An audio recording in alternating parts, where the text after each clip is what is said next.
आप सभी को मेरा प्यार भरा नमस्कार। आज हम इंडियन कॉन्स्टिट्यूशन के एक बहुत ही महत्वपूर्ण आर्टिकल के विषय में चर्चा करेंगे। आर्टिकल 368 कॉन्स्टिट्यूशन अमेंडमेंट, संविधान का संशोधन। तो इंडियन कॉन्स्टिट्यूशन का चैप्टर 20 जो कॉन्स्टिट्यूशन अमेंडमेंट की बात करता है, जिसको हमने दक्षिण अफ्रीका से उसको हमने बोरो किया है। दक्षिण अफ्रीका के कॉन्स्टिट्यूशन से हमने इसको अडॉप्ट किया है।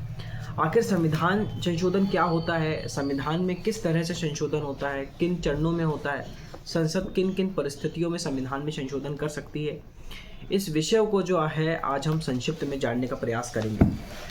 तो किसी अन्य लिखित संविधान के समान भारतीय संविधान में भी परिस्थिति और आवश्यकताओं के अनुसार जो है वो संशोधन की व्यवस्था की गई है, अमेंडमेंट करने की व्यवस्था की गई है। हालांकि यदि इंडियन कॉन्स्टिट्यूशन में हमें कोई संशोधन करना है तो वो ब्रिटिश कॉन्स्टिट्यूशन के तरह आसान भी नहीं है और अमेरिका के कॉन्स्टिट्यूशन की तरह बहुत ज़्यादा कठिन भी नहीं है। इसलिए कहा जाता है कि जो हमारा इंडियन कॉन्स्टिट्यूशन है वो कठोर और लचीले का जो है वो मिश्रण है। यदि हमारे संविधान में कोई संशोधन करना है तो उसमें जो संसद है उसको सबसे ज़्यादा शक्तियाँ दी गई हैं। संसद ही एक ऐसी एकमात्र संस्था है जो हमारे कॉन्स्टिट्यूशन में किसी भी प्रकार का संशोधन कर सकती है। विधि वही लोकोपयोगी मानी जाती है, वही विधि लोकोपयोगी मानी जाएगी जो देश, काल और परिस्थिति के अनुकूल है। क्योंकि समय के साथ साथ क्या हो रहा है, समाज परिवर्तन हो रहा है। जिस तरीके से समाज परिवर्तनशील है तो उसमें समय समय पर क्या होता है, समाज में परिवर्तन होता रहता है। उसी तरीके से समाज के साथ साथ विधि भी क्या होती है, परिवर्तनशील होती है। लॉ भी कभी स्थिर नहीं होता। जिस तरीके से सोसाइटी समय के साथ साथ चेंज हो रही है उसी तरीके से जो लॉ भी है वो भी समय के साथ साथ चेंज हो रहा है। यदि विधि में फ्लेक्सिबिलिटी नहीं रहेगी, यदि विधि में लचीलापन नहीं रहेगा तो वो लॉ जो है वो समय के साथ साथ जो है वो पिछड़ जाएगा और ऐसे लॉ को सोसाइटी जो है वो एक्सेप्ट करना बंद कर देगी। जिस तरीके से देश, काल और परिस्थिति बदल रही है वैसे ही सोसाइटी में जो लॉ है वो भी समय के साथ साथ जो है वो बदलना ज़रूरी है। क्योंकि समाज की आकांक्षाओं और क्योंकि लॉ ऐसा होना चाहिए जो समाज की ज़रूरतों को पूरा कर सके, समाज की आवश्यकताओं को पूरा कर सके। जीवन की तरह विधि भी, जिस तरीके से हमारा जो जीवन है वो दिन प्रतिदिन बदलता रहता है, समय के साथ साथ बदलता रहता है, उम्र के साथ साथ, उसी तरीके से जो लॉ है वो भी जीवन की तरह जो है वो विधि भी जो है वो कभी स्थायी, जिस तरीके से हमारा जीवन स्थायी नहीं है उस तरीके से जो कानून है वो भी स्थायी नहीं, वो भी समय के साथ साथ क्या होता है, बदलता रहता है। जिस तरह जीवन में परिवर्तन होता है, उतार चढ़ाव होता है, उसी तरीके से विधि में भी क्या होता है, समय के साथ साथ परिवर्तन होता है। लेकिन हमें यह भी समझना है कि कोई भी विधि, यदि हम किसी कानून में परिवर्तन कर रहे हैं तो कानून में हमको परिवर्तन एक सीमा में रहकर करना है। कानून में हम इतना ज़्यादा परिवर्तन नहीं कर सकते जिससे कि जो उसका मूल आकृति है वो ही क्या हो जाए, नष्ट हो जाए।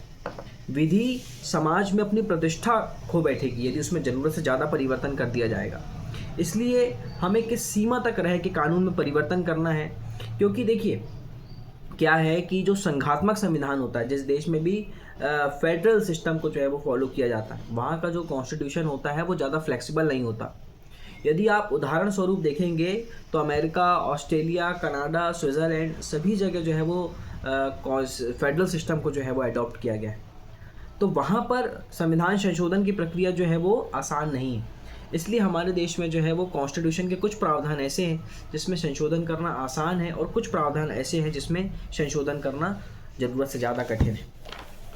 अब यदि मैं संविधान संशोधन की बात करूं तो संविधान में जो संशोधन करने की शक्ति है वो पार्लियामेंट को सौंपी गई है। लेकिन पार्लियामेंट के दोनों सदनों की ही जो है वो सामान्य सहमति लगती है ना। लोकसभा और राज्यसभा, यदि कोई भी कानून बनाना है या संविधान में कोई भी संशोधन करना है तो वो विधेयक दोनों में से कोई भी सदन पेश कर सकता है, चाहे तो लोकसभा पेश कर दे चाहे तो राज्यसभा पेश कर दे।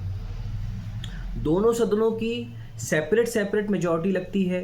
जब तक किसी विधेयक पर दोनों सदन जो है वो सहमत नहीं हो जाते तब तक उस विधेयक को जो है वो पार्लियामेंट की, जब तक वो विधेयक जो है वो राष्ट्रपति के पास कंसेंट के लिए नहीं जाता।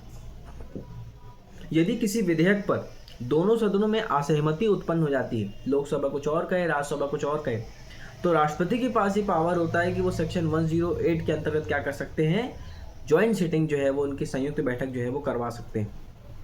हालांकि जब भी कभी कोई जब भी कभी कोई विधेयक में संशोधन होता है या कोई विधेयक पास होता है तो दोनों सदनों की जो है वो सेपरेट मेजॉरिटी ली जाती है।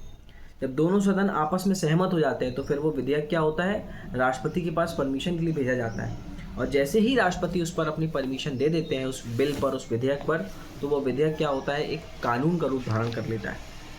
अब आइए आगे हम समझते हैं कि संविधान में संशोधन किस तरीके से किया जाता है, किन चरणों में किया जाता है। तो बेसिकली संविधान में जो संशोधन की प्रक्रिया है उसको 3 रूपों में बांटा गया है। एक है संसद का साधारण बहुमत, एक है विशेष बहुमत, एक है विशेष बहुमत प्लस आधे राज्यों का विधानमंडल की सहमति। मतलब विशेष बहुमत भी लगेगा और कम से कम 50% विधानमंडल की जो है वो सहमति भी लगेगी। अब साधारण बहुमत से हम किस तरीके से संशोधन में कौन कौन से जो प्रावधान है कि हम साधारण बहुमत के माध्यम से संशोधन कर सकते हैं। जैसे इंडियन कॉन्स्टिट्यूशन का आर्टिकल 4, आर्टिकल 2, 3, 4 है ना, यदि किसी नए राज्य का प्रवेश करना है, उसका गठन करना है, किसी राज्य के नाम में परिवर्तन करना है, उसकी सीमाओं में परिवर्तन करना है, तो ये संसद की जो है वो साधारण बहुमत के माध्यम से किया जा सकता है। साथ ही साथ यदि किसी राज्य के नाम में परिवर्तन करना है तो उसके लिए भी संसद के जो है वो साधारण बहुमत के माध्यम से उसके नाम में परिवर्तन किया जा सकता है। यदि संसद के सदस्यों के वेतन को लेकर कोई विषय है या उनकी संसद में जो प्रक्रिया चलती है उसके नियम को लेकर यदि कोई विषय बनाया गया है, उसको लेकर कोई संशोधन करना है, या निर्वाचन क्षेत्र के पुनर्निर्धारण को लेकर कोई संशोधन करना है, या 5th जो शेड्यूल है उसको लेकर उसमें कोई संशोधन करना है, 6th शेड्यूल में कोई संशोधन करना है ना, उसके अलावा दूसरी अनुसूची में यदि कोई संशोधन करना है तो वो साधारण बहुमत के माध्यम से संशोधन किया जा सकता है। विशेष बहुमत कहाँ लगता है? साधारण बहुमत का मतलब हो गया, जैसे फॉर एग्जांपल यदि 100 मेंबर हैं तो 100 का आधा कैसे हो गया, 50 प्लस 1, जैसे ही 51 होता है, मेंबरों की जो मेजॉरिटी होती है 51 होती है, तो वो साधारण बहुमत जो है वो मान लिया जाता है। विशिष्ट बहुमत कहाँ कहाँ लगता है? जहाँ पर संसद के दोनों सदनों की सेपरेट 2/3 मेजॉरिटी लगती है, तो वो कहा जाता है कि वो विशेष बहुमत है। जैसे संसद के दोनों सदनों के कुल सदस्य संख्या का बहुमत और उपस्थित और मत देने वाले सदस्यों का 2/3 बहुमत। जब इस तरीके का बहुमत होता है तो ये कहा जाता है कि वह स्पेशल मेजॉरिटी है। जैसे डायरेक्टिव प्रिंसिपल और स्टेट पॉलिसी, राज्य की नीति निर्देशक तत्वों में कोई संशोधन करना है, या संसद के मूल अधिकार में यदि कोई संशोधन करना है तो फिर उसमें विशिष्ट बहुमत के माध्यम से ही संशोधन किया जा सकता है। अब तीसरा प्रकार है संविधान संशोधन का, विशेष बहुमत प्लस आधे विधानमंडल की सहमति। तो ये कहाँ कहाँ होता है? यदि राष्ट्रपति के निर्वाचन को लेकर यदि कोई प्रश्न है ना, तो विशिष्ट बहुमत भी लगेगा और आधे विधानमंडल की सहमति भी लगेगी।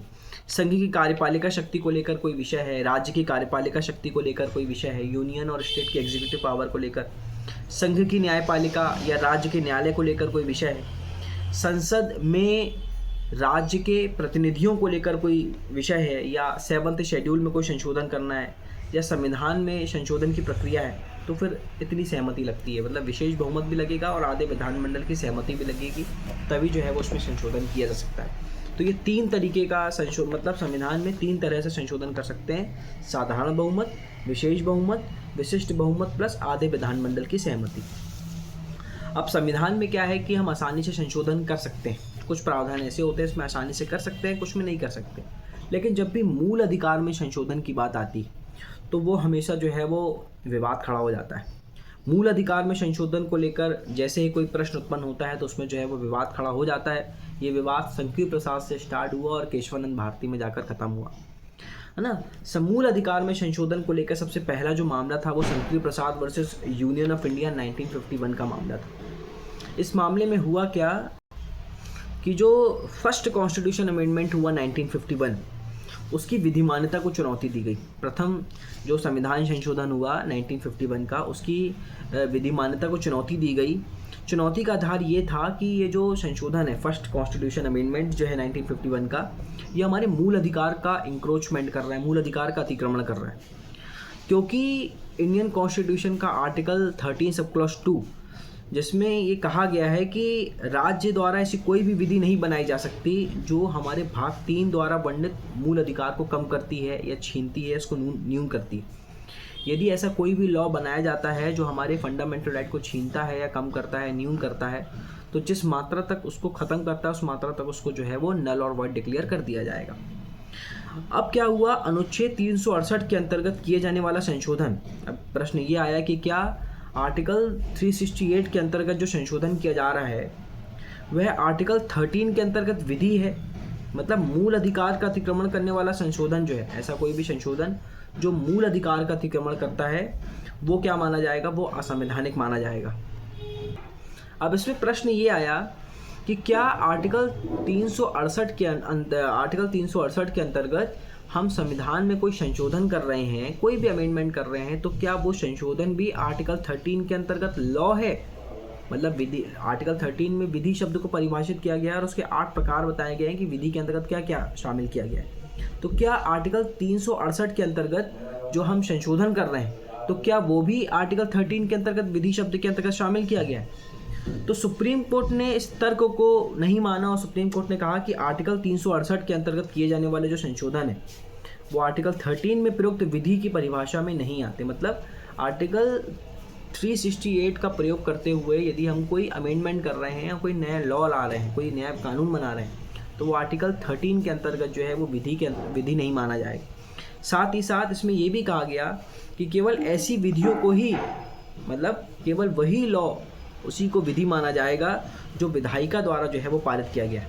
तो ये संकीय प्रसाद में कहा गया कि इंडियन कॉन्स्टिट्यूशन के आर्टिकल 368 का प्रयोग करते हुए जो हम संशोधन कर रहे हैं वो आर्टिकल 13 में विधि की परिभाषा के अंतर्गत शामिल नहीं माना जाएगा। और ऐसी ही बात सज्जन सिंह बनाम स्टेट ऑफ राजस्थान का मामला जो था 1965 का, इसी बात को जो है वो उस पर भी एक्सेप्ट किया गया। इसमें जस्टिस सुब्बा राव थे। इसमें कहा गया सज्जन सिंह के मामले में कि यदि आप संविधान संशोधन को भी, यदि आप आर्टिकल 13 में विधि की परिभाषा के अंतर्गत शामिल कर रहे हो तो फिर आपको जो है वो इसका उल्लेख स्पष्ट रूप से संविधान में कर देना चाहिए। मतलब जो आर्टिकल 368 के पावर का यूज़ करते हुए यदि आप कोई अमेंडमेंट कर रहे हो और उसको यदि आप आर्टिकल 13 के अंतर्गत लॉ मान रहे हो तो फिर इसका स्पष्ट उल्लेख आपको संविधान में कर देना चाहिए, क्योंकि मूल अधिकार को संशोधन की परिधि से जो है वो बाहर रखा जाना चाहिए। फिर इन दोनों ही मामले को जो है वो गोलकनाथ बनाम स्टेट ऑफ पंजाब 1967 के मामले में जो है वो पलट दिया गया। गोलकनाथ के मामले में जस्टिस सुब्बा राव ने ये कहा कि संविधान संशोधन भी, जो कॉन्स्टिट्यूशन अमेंडमेंट है, वह भी आर्टिकल 13 में विधि की परिभाषा के अंतर्गत शामिल है।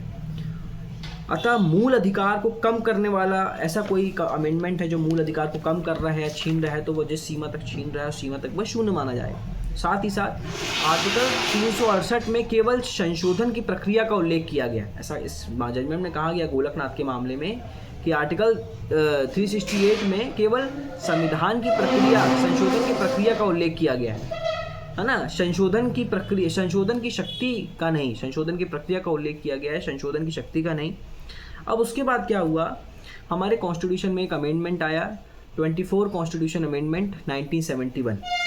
इस अमेंडमेंट में ये कहा गया, यह अमेंडमेंट बेसिकली क्यों किया गया था कि क्या होता है कि जब भी न्यायपालिका ने सरकार या विधायिका के विरुद्ध कोई निर्णय दिया है, जब भी न्यायपालिका ने सरकार या विधायिका के विरुद्ध कोई निर्णय दिया है, तब संसद ने क्या किया है, उसके प्रभाव को समाप्त करने के लिए क्या कर दिया है, उसमें संशोधन कर दिया है। तो उसी बात को ध्यान में रखते हुए 24 कॉन्स्टिट्यूशन अमेंडमेंट 1971 जो है वो पारित किया गया।